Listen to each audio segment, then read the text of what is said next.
شاید وہ یہ کہنا چاہ رہے ہیں کہ اللہ تعالیٰ بڑا غفور رحیم ہے، جو مرضی کر دے رہو بخشش ہو ہی جانی ہے. تو سر اگر یہ کسی کا کانسیپٹ ہے نا تو اس کو قرآن کی الف بے نہیں پتا. ڈاکٹر اسرار صاحب رحمہ اللہ تعالیٰ میرے استاد ہیں، میں نے ان سے بہت کچھ سیکھا ہے. اللہ تعالیٰ ان کو نیک کاموں کا اجر دے اور ان کی برائیوں سے درگزر فرمائے. یعنی وہ بیان القرآن آپ سنیں نا تو لگتا ہے کہ یار قرآن جس طرح نازل ہوا ہے وہ اس طرح پریزنٹ ہو رہا ہے. جس نے قرآن نہیں پڑھا نا وہ تو یہی سمجھتا ہے کہ شاید اللہ تعالیٰ کو ایک بوڑھی نانی اماں ہے جس نے یہ لوگ پیدا کیے ہیں اور ایک شغل ملا گیم ہے، اینڈ پہ ساروں کو ہی چھوڑ دے گا. جناب اگر یہ معاملہ ہوتا تو انبیاء اور کتابیں آتی. امام محمد غزالی نے کیمیائے سعادت میں لکھا ہے کہ جو علماء ممبروں پہ چڑھ کے لوگوں کو یہ بتا رہے ہیں نا کہ اللہ تعالیٰ بڑا غفور رحیم ہے اور وہ سب کو بخش دے گا چاہے جس طرح کی مرضی زندگی گزارو، وہ اصل میں یہ بتانا چاہ رہے ہیں کہ اللہ تعالیٰ کے پیغمبر جھوٹے تھے نعوذ باللہ، ان کے ساتھ جو کتابیں نازل ہوئیں، یہ اس میں جو وعیدیں آئی ہیں کہ جو نافرمان ہیں ان کو دوزخ میں جھونکا جائے گا، یہ سب کا سب جھوٹ ہے اور وہ یہ صحیح کہہ رہے ہیں. پھر امام غزالی کہتے ہیں ایسے علماء واجب القتل ہیں. میں آج کے کسی میٹھے میٹھے مبلغ کے اوپر قتل کا فتویٰ نہیں لگا رہا. امام غزالی کہہ رہے ہیں کہ جو اس قسم کی رحمت کی آیات سنا سنا کر ان کا غلط مفہوم بیان کر کے خدا سے دور کر رہے ہیں. یہ تو یہودیوں کا یہی تو عقیدہ تھا. سورۃ البقرہ میں آتا نا، وہ کہتے ہیں کہ ہمیں اللہ تعالیٰ چند دنوں کے لیے ڈالے گا دوزخ میں پھر نکال لے گا، ہم تو اللہ کے چہیتے ہیں. اللہ تعالیٰ ماتا تم نے کوئی عہد لیا ہوا ہے اللہ سے؟ سورہ بقرہ شروع میں اسی لیے ہے کہ تم سے ایک پہلے تم سے زیادہ لاڈلی امت تھی، اس حوالے سے کہ اس میں زیادہ پیغمبر آئے، 3 کتابیں نازل ہوئیں، تورات، زبور، انجیل. لیکن جب انہوں نے ہم سے روگردانی کی تو ہم نے دیکھو اسے ضربت علیہم الذلہ والمسکنہ، ان پہ ایسی ذلت اور مسکنت آج تک طاری ہے. تو سر یہ باتیں کرنا تھانے دار والا معاملہ نہیں. قرآن کا اسلوب بھی بڑا سخت ہے، اس میں کوئی شک نہیں. اور میں اکثر بتاتا ہوں 2011 کی بات ہے، ہمارے محلے میں یہ ایک مسجد یعنی لڑکیوں کا ایک مدرسہ ہے اہل حدیث کا. وہاں پہ ایک آنٹی ہیں جو ڈاکٹر فرحت ہاشمی کی کلاس فیلو ہیں، اسٹوڈنٹ نہیں کلاس فیلو ہیں. تو رمضان میں دورہ قرآن کرواتی تھی. تو میں نے اپنی وائف کو کہا، اس وقت 3 بچے تھے ماشاءاللہ 4 ہیں، میں نے کہا میں بچے سنبھالتا ہوں، تم نہ رمضان میں پورا قرآن گو تھرو کرو. وہ صبح 9 سے لے کے 12 بجے تک ایک پارہ کور کرواتی تھی، پورے رمضان میں قرآن ختم. میں کہا تیری جدی پشتی کسی نے پورا قرآن نہیں ترجمے نال پڑھا ہونا اس طریقے نال، تو تے اللہ دی بندی پڑھ لے. اچھا جب وہ قرآن پڑھ کے مکمل ہو گیا کورس، میں نے اس کو کہا کہ تم نے کیا سیکھا؟ تو اس نے ایک جملے میں کنکلوڈ کیا. اس نے کہا جی مجھے جس خدا کا تعارف کروایا گیا تھا نا اس معاشرے کی طرف سے اور میرے ماں باپ کی طرف سے، وہ خدا کوئی اور ہے، اور جو خدا قرآن میں ہے نا وہ کوئی اور ہے. میں نے کہا کیا مطلب؟ اس نے کہا خدا تو بڑا ڈاڈا ہے. یہ تھانے دار اور یہ وہ اس طرح کے ٹرمز ریوائز کر رہے ہیں. آپ ذرا قرآن تو پڑھ کے دیکھیں. قیامت کے دن اللہ نے اپنا نام کیا رکھا ہوا ہے؟ للہ الواحد القہار. لمن الملک اليوم للہ الواحد القہار. آج کے دن کس کی بادشاہت ہے؟ اس اکیلے قہار کی جو سب پہ چھایا ہوا ہے. سورۃ المومن میں آتی ہے آیت، جسے سورہ غافر بھی کہتے ہیں. پھر صحیح بخاری میں حدیث ہے، نبی صلی اللہ علیہ وآلہ وسلم ایک چوراہے سے گزرے، کچھ اصحاب جو ہیں وہ ہنس رہے تھے. آپ رک گئے. آپ نے فرمایا جو کچھ میں جانتا ہوں نا تم جانتے ہوتے تو بہت کم ہنستے، زیادہ روتے. تو نبی علیہ السلام کا تو مبارک زندگی میں تو بڑی سنجیدگی ہے. اگر کوئی یہ سمجھتا ہے کہ بغاوت کی زندگی گزارے، اپنی مرضی کی زندگی، نہ، دنیا جو اللہ کی مرضی کی گزارے گا آخرت پھر وہ اس کی مرضی کی ہوگی. لیکن جو اپنی مرضی کی دنیا گزارے گا آخرت پھر اللہ کی مرضی کی ہوگی، یعنی دوزخ میں. وَلِعَوْذُ بِاللَّهِ تَعَالَى اللَّهُمَّ أَجِرْنَا مِنَ النَّارِ. یہ اتنا معاملہ آسان نہیں ہے. اللہ تعالیٰ سورہ حجر میں فرماتا ہے، اعوذ باللہ من الشیطان الرجیم، نبی عبادی انی انا الغفور الرحیم. اے نبی علیہ السلام میرے بندوں کو خبر دے دو کہ میں بڑا بخشنے والا مہربان ہوں. لیکن پھر ساتھ ہی فرمایا کہ ان کو یہ بھی بتا دو کہ میرا عذاب وہ بھی بہت سخت ہے. بیلنس کرو. باقی یہ ٹھیک ہے، بخاری مسلم کی حدیث ہے کہ نبی علیہ السلام نے فرمایا کہ اللہ تعالیٰ نے مخلوقات کی پیدائش سے پہلے اپنے پاس عرش پہ یہ عبارت لکھ لی تھی کہ میری رحمت میرے غضب پہ سبقت لے جانے والی ہے. لیکن کس معاملے میں؟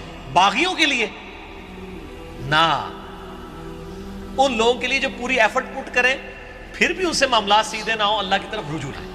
قرآن میں کہیں یہ نہیں ہے کہ ڈٹ کے گناہ کرو، باغی بنے رہو میں توبہ قبول کروں گا۔ قرآن میں ہمیشہ آیا ہے کہ آپ غلطی کر بیٹھو، اللہ کی طرف رجوع لاؤ، اس کے بعد اپنی اصلاح کرو، اللہ تعالیٰ کو بخشنے والا مہربان پاؤ۔ اسی پہ میرا مسئلہ نمبر 18 ہے، گناہ کبیرہ اور توبہ کا بیان، اور وہ آیت نمبر بھی 17 اور 18 ہی ہے سورۃ النساء کی۔ میں وہ پڑھ بھی دیتا ہوں۔ اعوذ باللہ من الشیطان الرجیم، بسم اللہ الرحمن الرحیم۔ انما التوبۃ علی اللہ، اللہ کے ذمہ ہے ان لوگوں کی توبہ قبول کرنا۔ کن لوگوں کی توبہ؟ للذین یعملون السوء بجہالۃ، جو گناہ کر بیٹھے جہالت میں، انجانے میں ان سے غلطی ہو جائے، گناہ ہو جائے، ثم یتوبون من قریب، اس کے بعد فوراً توبہ کر لے کہ یا اللہ غلطی ہو گئی، کو فجر کے بعد لیٹ اٹھا کہ یا اللہ معاف کر دے، کوشش تھی، الارم نہیں سن سکا، میں ابھی پڑھتا ہوں مجھے معاف کر دے، اس طرح کا۔ تو جو پڑھے ہی نہ، اوکے جی اللہ تعالیٰ نے کہا میں بڑا غفور رحیم ہوں۔ پورے قرآن میں میرا چیلنج ہے، طارق جمیل صاحب کو بھی میں ان کی بڑی عزت کرتا ہوں، بلکہ سب زیادہ میں نے ان کا دفاع کیا ہے جب ان کے خلاف ناسبیوں نے بھونکنا شروع کیا ہے۔ میں ان سے بڑی محبت کرتا ہوں، میں ایسٹ سمجھتا ہوں امت کے لیے، لیکن میں طارق جمیل صاحب سے پوچھتا ہوں پورے قرآن میں کہاں لکھا ہے کہ باغی رہو تو میں معاف کروں گا؟ قرآن تو کہہ رہا ہے اللہ کے ذمہ ان لوگوں کی توبہ کا قبول کرنا ہے جو جہالت میں گناہ کر بیٹھے، ثم یتوبون من قریب، اس کے بعد فوراً توبہ کر لیں، فاولئک یتوب اللہ علیہم، بس ایسوں کی توبہ ہے اللہ فرماتا ہے میرے ذمہ۔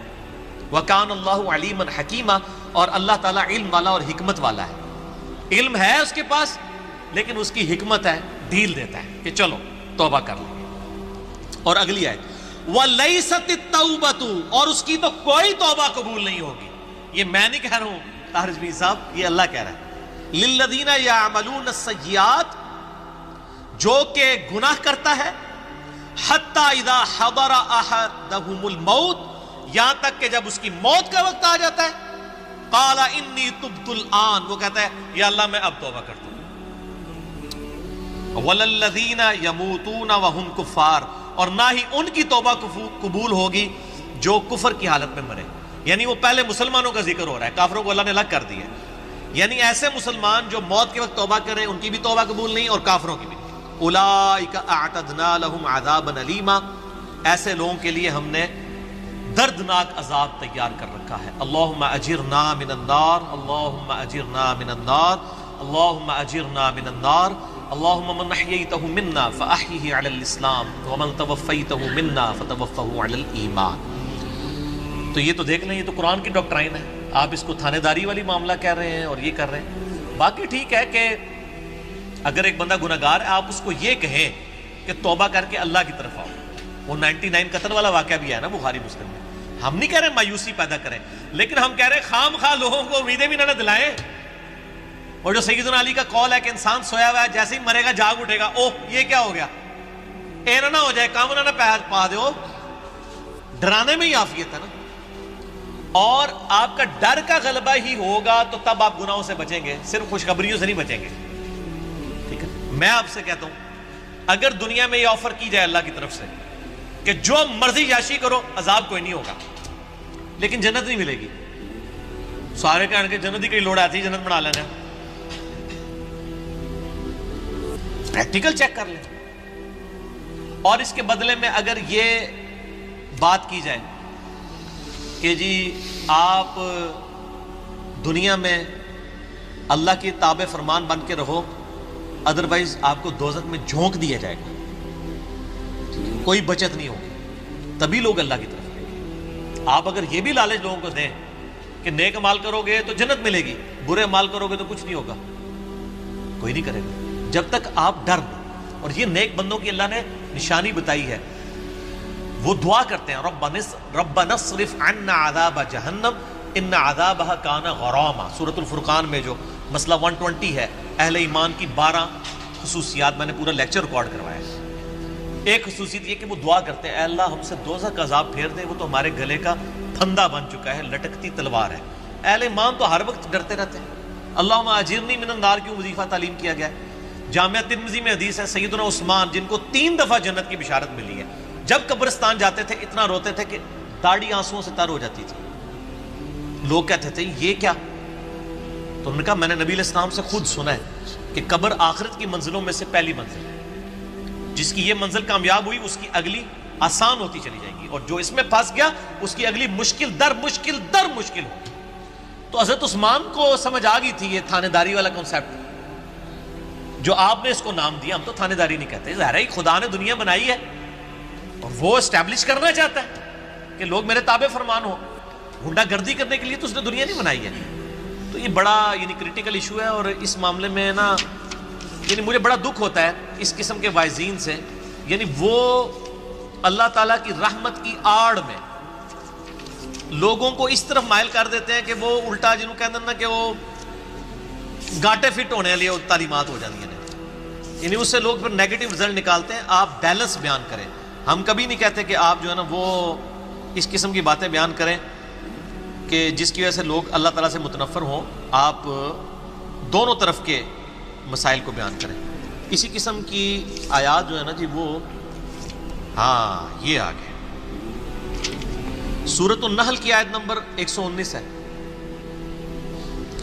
ثم ان ربک للذین عملوا السوء بجہالۃ، پھر اس کے بعد تمہارا رب ان لوگوں کے بارے میں جو جہالت میں گناہ کر بیٹھے، جو لوگ ثم تابوا اس کے بعد وہ توبہ کر لیں، من بعد ذالک گناہ کرنے کے بعد، واصلحوا اور اپنی اصلاح کر لیں، ان ربک من بعدها لغفور رحیم، بے شک اللہ تعالیٰ اس کے بعد ضرور غفور رحیم ہے۔ کس کے بعد؟ جو اللہ کی شرطیں پوری کرے گا۔ کیا شرط ہے؟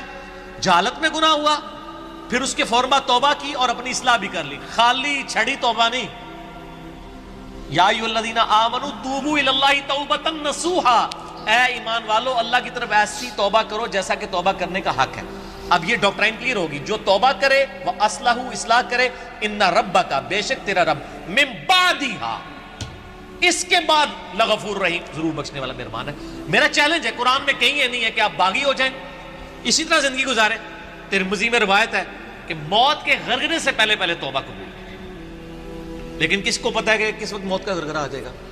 تو اس قسم کی باتوں سے ڈیسیو نہیں ہونا چاہیے، ایسے وائزین کی ان کو بھی سمجھانا چاہیے، اور میں ان سے یہ کہوں گا قرآن پڑھیں تو آپ کو پتہ چلے گا کہ آپ کی ڈاکٹرائن جو ہے وہ بالکل کتاب و سنت کے خلاف ہے۔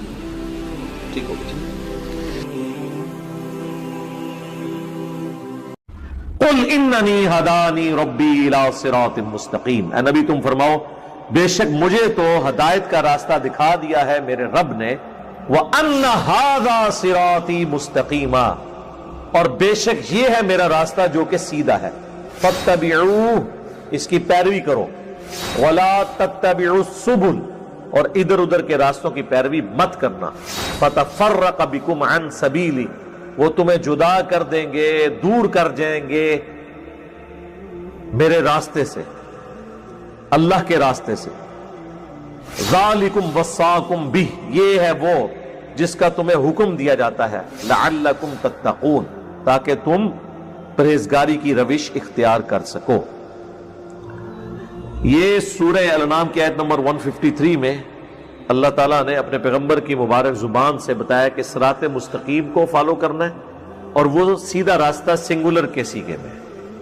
اکثر لوگ کہتے ہیں نا وہ صراط الذین انعمت علیہم، تو سارے نیک لوگوں کے راستے، نیک لوگوں کا راستہ، اور وہ پہلے آیا اہدنا الصراط المستقیم، اے اللہ ہمیں سیدھے راستے پر چلا، صراط الذین انعمت علیہم راستہ وہ والا جس پہ نیک انعام یافتہ لوگ چلے۔ تو وہ راستہ پیغمبر کا ہوتا ہے، بزرگوں کا نہیں ہوتا۔ بزرگوں نے بھی چاہے وہ اہل بیت ہوں، صحابہ ہوں، یا آپ کے بنائے ہوئے اولیاء یا اللہ کے بنائے ہوئے اولیاء، سب نے راستے پہ چلنا ہے، راستوں پہ نہیں کہ جی چاروں راستے ہیں، چاروں ہی حق کے اوپر ہیں، نہیں، راستہ ایک ہی حق پر ہے جو نبی علیہ السلام کا مبارک راستہ ہے۔ یہ آیت تلاوت کی آپ نے حدیث ہے مسند احمد کے اندر، مشکات میں بھی آپ کو پہلی جلد میں کتاب و سنت کو مضبوطی سے پکڑنے والے چیپٹر میں مل جائے گی کہ نبی علیہ السلام نے زمین پہ ایک سیدھی لکیر کھینچی، اس کے دائیں بائیں ٹیڑھی لکیریں کھینچی، اور پھر آپ نے کہا وَأَنَّ هَذَا صراطی مستقیمہ، یہ ہے میرا راستہ جو کہ بالکل سیدھا ہے، اس کی پیروی کرو، ارد گرد کے ٹیڑھے راستوں کی پیروی نہ کرو، وہ تمہیں اللہ کے راستے سے ہٹا دیں گے۔ یہ ہے وہ جس کی اللہ تمہیں وصیت کرتا ہے تاکہ تم ڈر سکو۔ اور پھر آپ نے کہا یہ ٹیڑھے راستے، اور سنن ابن ماجہ میں، جامعہ ترمذی میں موجود ہے، نبی علیہ السلام نے 2 لکیریں اس طرف کھینچی اور 2 اس طرف، کنیاں ہو گیا 4۔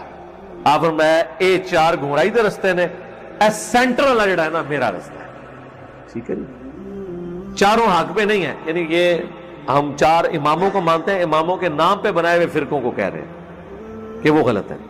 جیسے ہم عیسائیت کا انکار کرتے ہیں، جیزس کرائسٹ عیسیٰ ابن مریم کو تو ہم وجیہن فی الدنیا والآخرہ ومن المقربین مانتے ہیں، الحمدللہ۔ ثم آتینا موسیٰ الکتاب، اس کے بعد ہم نے موسیٰ علیہ السلام کو کتاب دی، تماما علی الذی احسن، جو پوری نعمت کی ان کے اوپر، کتاب دی پوری کر دی نعمت ان پر جو نیک عمل کرتے تھے، وتفصیلا لکل شیء، اور تفصیل ہر چیز کی، وہدی ورحمہ، اور ہدایت اور رحمت، لعلہم بلقاء ربہم یؤمنون، تاکہ وہ اپنے رب کی ملاقات کے اوپر ایمان لے کر آئیں۔ یعنی قرآن سے پہلے بھی اللہ تعالیٰ نے تورات نازل کی جس کے ذریعے ہدایت دی بنی اسرائیل کو، اور وہ کتاب ان لوگوں کے لیے ہدایت اور رحمت کا سبب تھی۔ وَهَذَا كِتَابٌ أَنزَلْنَاهُ، اور یہ ہے کتاب جو ہم نے نازل کی، مبارکن، برکت والی، فَاتَّبِعُوهُ، پس اس کتاب کی پیروی کرو، وَاتَّقُوهُ، اور اللہ سے ڈرو، لَعَلَّكُمْ تُرْحَمُونَ، تاکہ تم پر رحم کیا جائے۔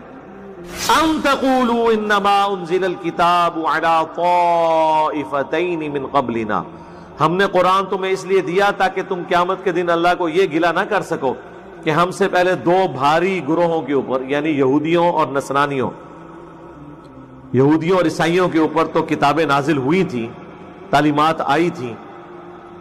وَإِن كُنَّا عَن دِرَاسَتِهِمْ لَغَافِلِينَ، اور ہم تو اس طرح کی کسی کتاب سے ناواقف تھے، تو دیکھو اللہ نے تمہیں بھی کتاب دے دی ہے، ٹھیک ہے۔ ہوتا یہی ہے نا کہ جب تک کوئی چیز نہیں ہوتی پھر بڑا اچھا بہانہ ہوتا ہے کہ جی ہمیں بھی بتایا ہوتا، دیکھتے جی ہم کس طرح جو ہے وہ اس رائے حق پہ چاہ، ہمیں تو پتہ ہی نہیں چلا جناب۔ ہمیں بھی لوگ کہتے ہیں جناب اچھا دیہڑی ہوں درس پہلے نہیں دسیا، چلو ہوں دستے آ جاؤ، ٹھیک ہے، یہ وہی چیز ہے۔ تو اللہ نے فرمایا کہ یہ گلہ کوئی نہ کرے کہ ان پہ تو کتابیں نازل ہوئی تھی اس لیے وہ ہدایت پہ تھے، ہمیں کتاب ملی ہوتی تو لو پھر آگے ہمارے پیغمبر۔ او تقولوا، یا تم پھر کہنا شروع کر دو، لو انا انزل علینا الکتاب، کہ اگر ہم پہ کوئی کتاب نازل ہوئی ہوتی نا، لکننا اہدی منہم، ہم یہود و نصارہ سے زیادہ ہدایت پہ ہوتے۔ یا اللہ ایک بار آزما کے تو دیکھ۔ ہاں ویسے جو حضور کے جانصار تھے انہوں نے ثابت کیا یہ بات، لیکن یہ ٹونٹ ان لوگوں کو کیا جا رہا ہے کہ جن کے پاس ہدایت آئی ہے تو وہ دشمن بن گئے۔ فقد جاءکم بینۃ من ربکم، تو پس آ گیا ہے، تمہارے پاس آ گئی ہے روشن دلیل تمہارے رب کی طرف سے، وہدی ورحمہ، اور ہدایت اور رحمت۔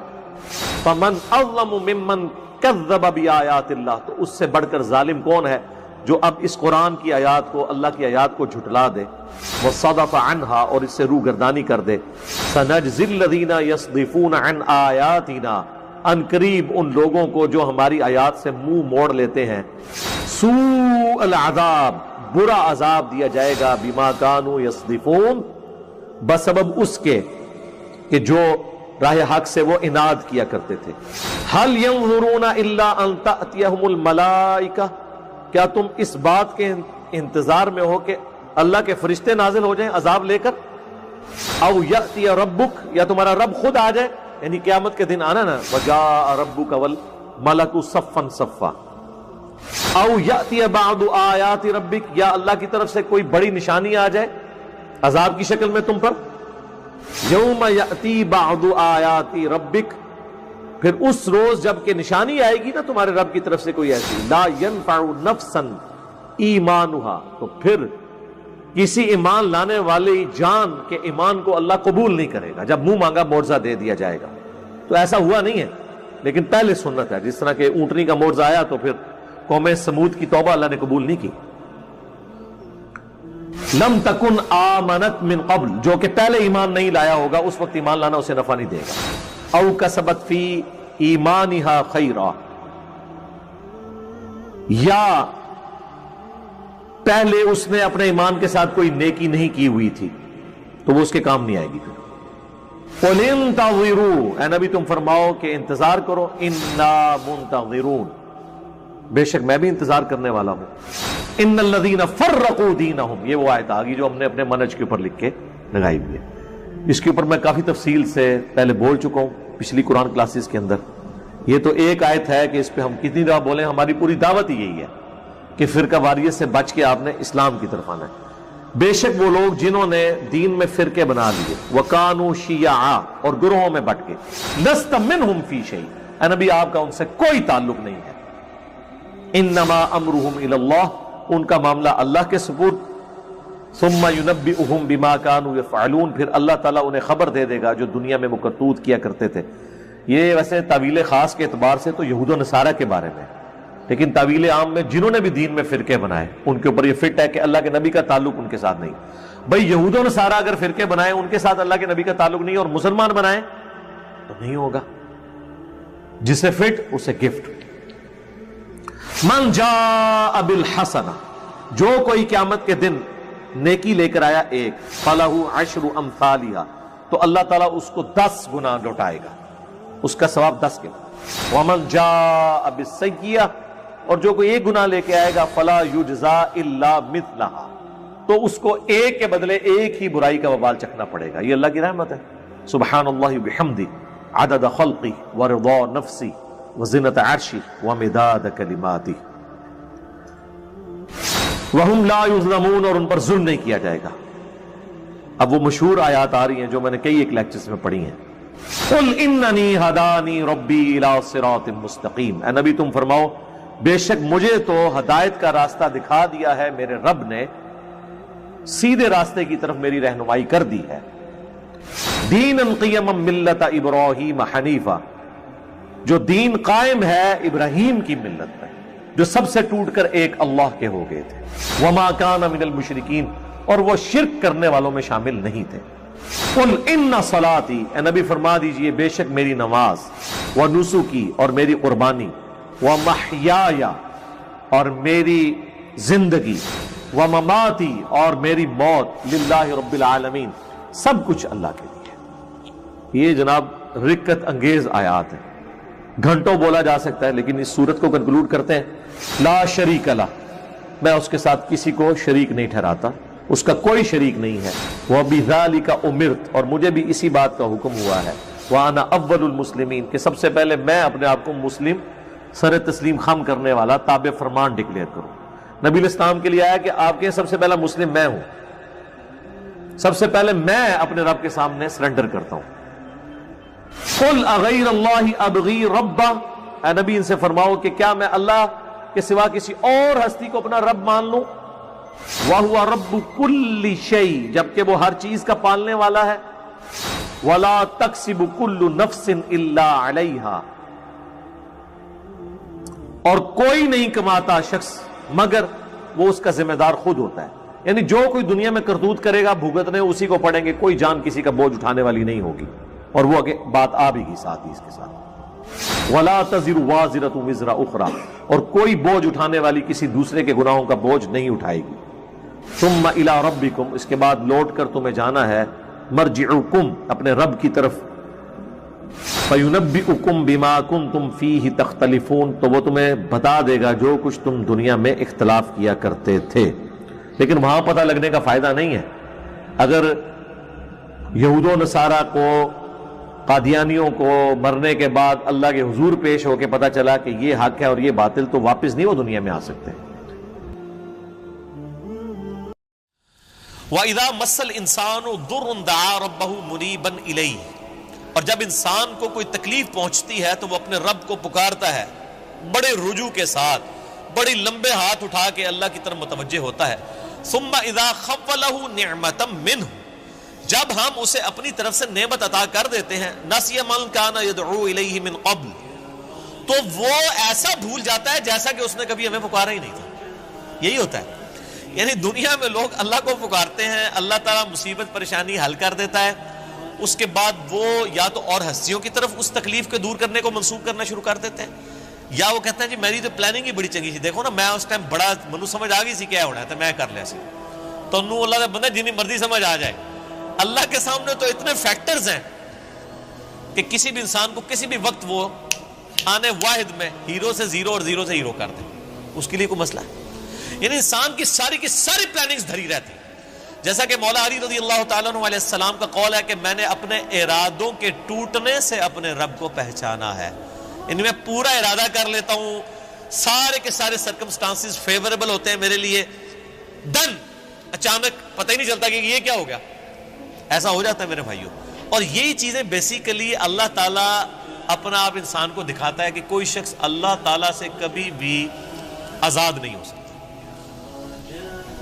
حتیٰ کہ آپ دیکھ لیں سورۃ الکہف میں آیا کہ اے نبی علیہ السلام کبھی ایسا نہ ہو کہ آپ یہ ایک بات کہیں کہ میں کل یہ کام کروں گا اور آپ انشاءاللہ نہ کہیں، ایسا کبھی نہیں ہونا چاہیے، انشاءاللہ کے ساتھ کہنا ہے۔ اگر وقت کے پیغمبر کو یہ بات کی جا رہی ہے ہمارے محبوب صلی اللہ علیہ وآلہ وسلم کو کہ آپ نے کبھی مستقبل کے بارے میں انشاءاللہ کے بغیر بات نہیں کرنی، کبھی نہیں کرنا ہے میں کام کروں گا، مگر یہ کہ انشاءاللہ ماشاءاللہ کے ساتھ، کیونکہ انسان تو صرف ان فیکٹرز کو دیکھ رہا ہوتا ہے نا جو آپ کے سامنے، ہم نے کئی بار چیزیں دیکھی ہیں ہر فیکٹر کاؤنٹر کرتے ہیں، میرے جیسا تو وہمی بندہ کوئی شاید چھوڑتا ہی نہیں ہے، پھر بھی کچھ کوئی نہ کوئی پاک نکل آتی ہے بچوں، کیوں نکل آتی ہے؟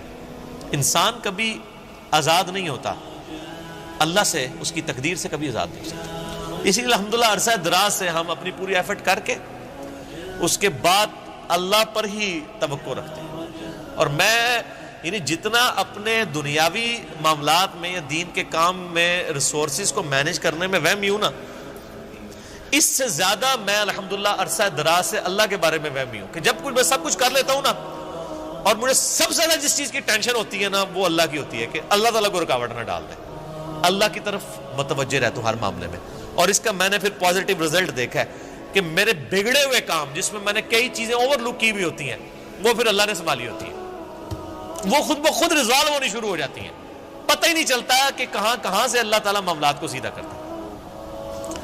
وَمَن يَتَّقِ اللَّهَ يَجْعَل لَّهُ مَخْرَجًا وَيَرْزُقْهُ مِنْ حَيْثُ لَا يَحْتَسِبُ، یہ قرآن کی آیت ہے سورہ طلاق کی، جو کوئی اللہ پر تقوی اختیار کرے گا ہم اس کو وہاں سے رزق دیں گے کہ اسے گمان بھی نہیں ہوگا۔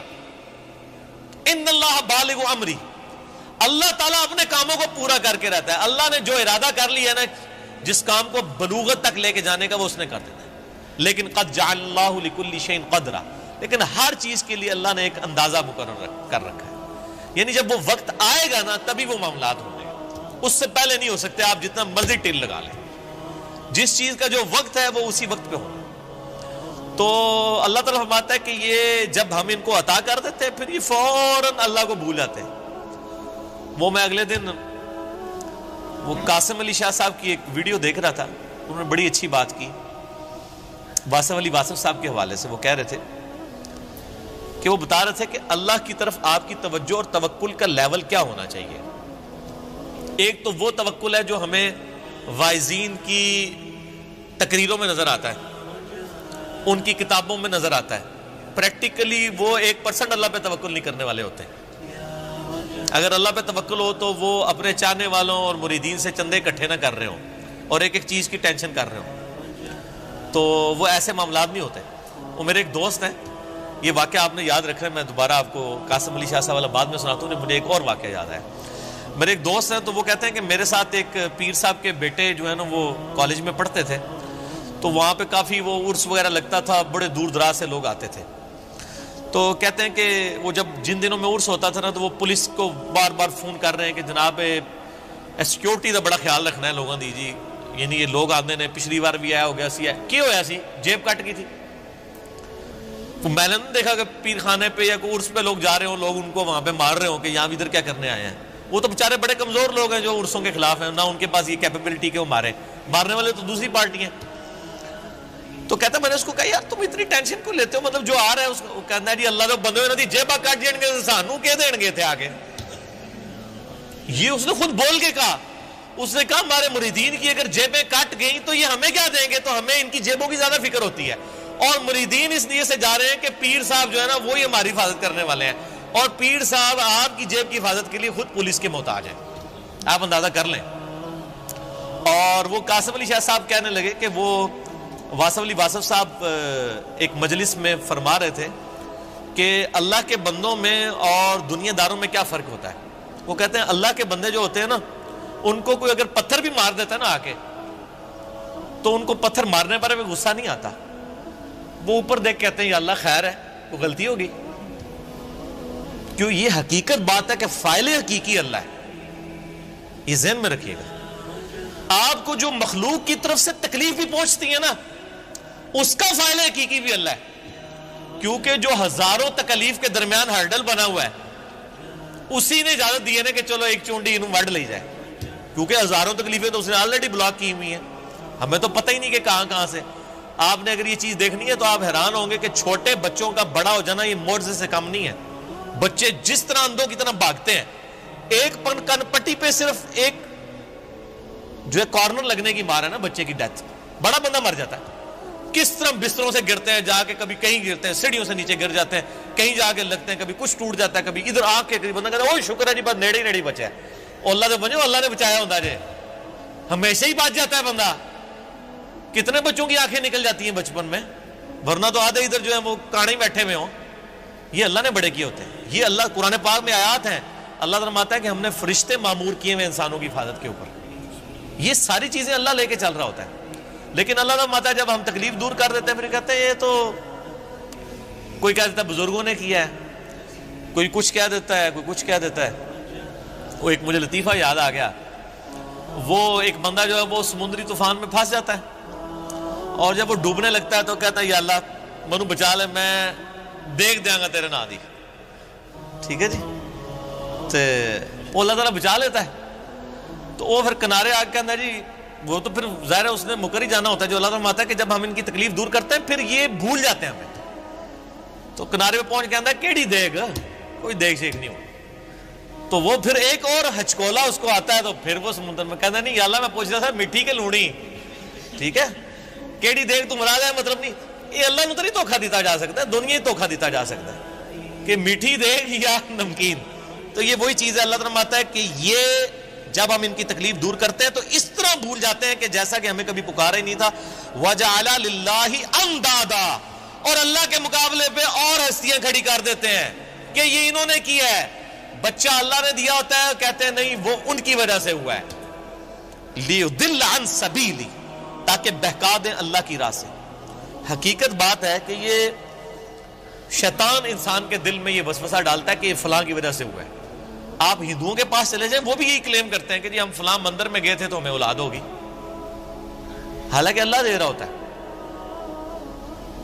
لیکن شیطان جو ہے وہ اینڈ ٹائم پہ ایسا وسوسہ ڈالتا ہے کہ انسان اور ہستیوں کی طرف اسے منسوخ کرنا شروع کر دیتا ہے۔ ہم نے تو کئی ایسے دیکھے ہیں جو لوگوں کو بچے دے رہے ہیں لیکن خود بے اولاد ہوتے ہیں، ان کو کہ آپ کیوں نہیں اولاد ہو رہی ہے؟ سورہ شورا کا آخری رکوع پڑھ لیں، اللہ فرماتا ہے اللہ جسے دیتا ہے بیٹے دیتا ہے، جسے چاہتا ہے بیٹیاں دیتا ہے، جسے چاہتا ہے دونوں دیتا ہے، اور جسے چاہتا ہے محروم رکھتا ہے۔ نبی علیہ السلام کی صرف ایک بیوی ہے جس سے اولاد ہے، سیدہ خدیجہ سے، یا ایک ماریہ قبطیہ سے سیدنا ابراہیم علیہ السلام پیدا ہوئے، وہ بھی فوت ہو گئے، باقی آپ کی ساری بیویاں بے اولاد ہیں۔ کیا نبی کی بیویوں کی خواہش نہیں تھی کہ ان کی اولاد ہو؟ اللہ کی مرضی۔ سیدہ عائشہ محبوب ترین بیوی ہیں، جوانی کی عمر میں بیوہ ہوئی ہیں، کوئی اولاد نہیں ہے، اللہ ان کو ایک بچے ہی دے دیتا کہ حضور کے بعد انہوں نے 47 سال تک زندہ رہنا تھا، کہ چلو ان کی ایک دل جوئی کا معاملہ ہو جاتا کہ 18 سال کی عمر میں بیوہ ہو گئی ہیں، ایک بچہ ہوتا تو ان کی زندگی بھی اس کے سارے گزر جاتی۔ نہیں، یہ اللہ کے فیصلے ہیں۔ قل تمتع بکفرک قلیلا، اللہ کا اس پہ غضب دیکھیں، اللہ فرماتا ہے نبی ان سے فرمائیے کہ یہ جو تم کفر کر رہے ہو نا، اور یہ جو لطف اٹھا رہے ہو ہماری نعمتوں سے کہ تمہیں ہم کوئی نعمت دیتے ہیں تو تم اور ہستیوں کی طرف منسوخ کرتے ہو، اٹھا لو تھوڑی دیر کے لیے دنیا کی زندگی میں، انک من اصحاب النار، پھر تو تم مرنے کے بعد دوزخیوں میں ہی شامل ہوگا انسان۔ یہ سنگولر کے سیغے سے نا ایز اے ڈاکٹرین یہ لفظ استعمال ہو رہا ہے کہ تو اٹھا لے جو کچھ تو نے نفع اٹھانا ہے دنیا کی زندگی میں، تو منسوخ کر لے مخلوق کی طرف،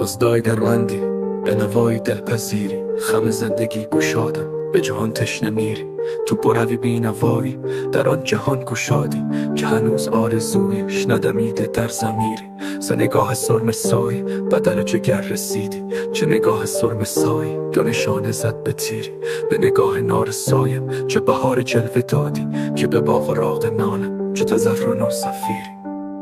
چه عجب اگر تو سلطان بولایتی نگنجند، عجب این کمی نگنجند به دو عالمی فقیری، به دو عالمی فقیری.